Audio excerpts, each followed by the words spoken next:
What do you think is the biggest threat to peace in the region at this moment?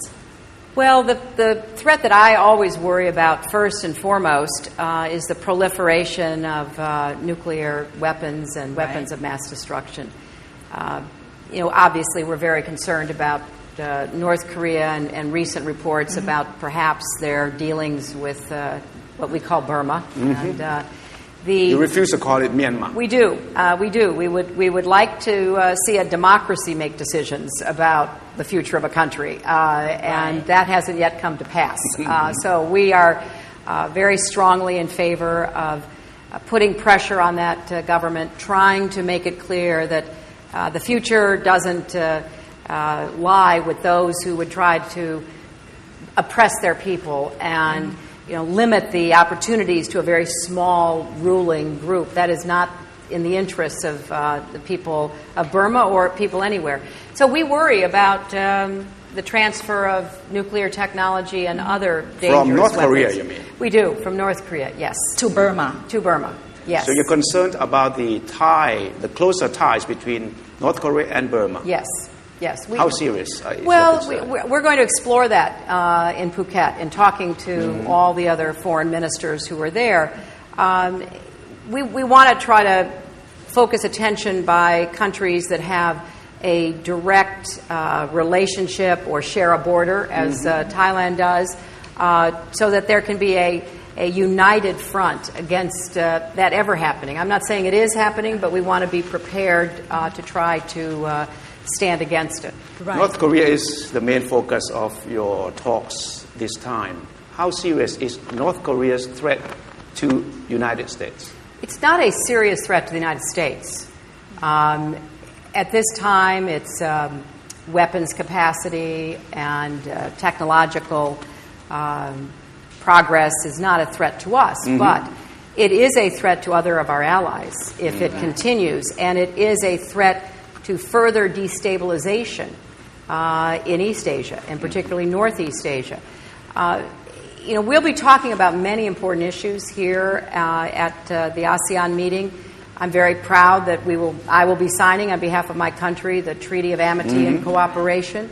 Of course, the work of ASEAN is just beginning to explore other areas. There was the first ever joint exercise in the Philippines to try to do better on disaster assistance. Yes. So we have a full agenda. But of course, the behavior and provocative actions of the North Koreans raise issues. Because, for example, if North Korea pursues this nuclear program, other countries are going to feel out of their own self-defense necessity that they must also.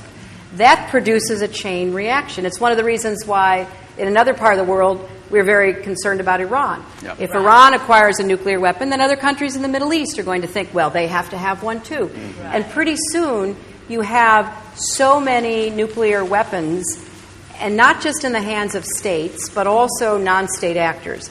And North Korea has been a notorious proliferator of nuclear technology. We know that. So we want to continue to put the pressure, and I must say I'm very gratified that we've had a united front in Asia coming together in the United Nations, passing a Security Council resolution with real teeth to try to go after all of the different institutions and individuals that are part of the proliferation network within North Korea and that supports it outside. So I think we're making progress in creating a very strong response to North Korea. Who actually gives you more headache? Kim Jong-il, Mahmoud Ahmadinejad, General Tan Shui, Osama bin Laden. That's why I have a headache all the time.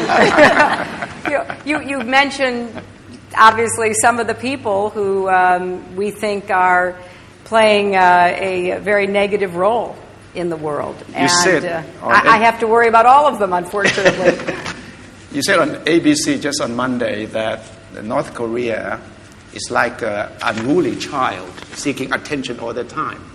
What do you mean? Well, I think if you look at the behavior of North Korea in the last months and going back some years, it is hard to understand what their real objectives are, other than to try to get everybody to pay attention to it. Mm-hmm. And it's sad because, of course, when you look at the Korean Peninsula, the progress, the success of South Korea, the opportunities that South Koreans have demonstrated to, to pursue economic progress, academic achievement, so much else. Mm-hmm. And then just across the border, a country that can't or won't feed itself, whose people are literally shrinking in size because they're malnourished, and yet they want to have the world stage when it comes to, trying to launch missiles and claiming inaccurately that they launched a satellite. And it, to me, is sad because obviously the Korean people have so much potential, but they are badly governed in the North. And it would be a wonderful change in attitude if leadership in North Korea suddenly said, well, let's compete in a peaceful way.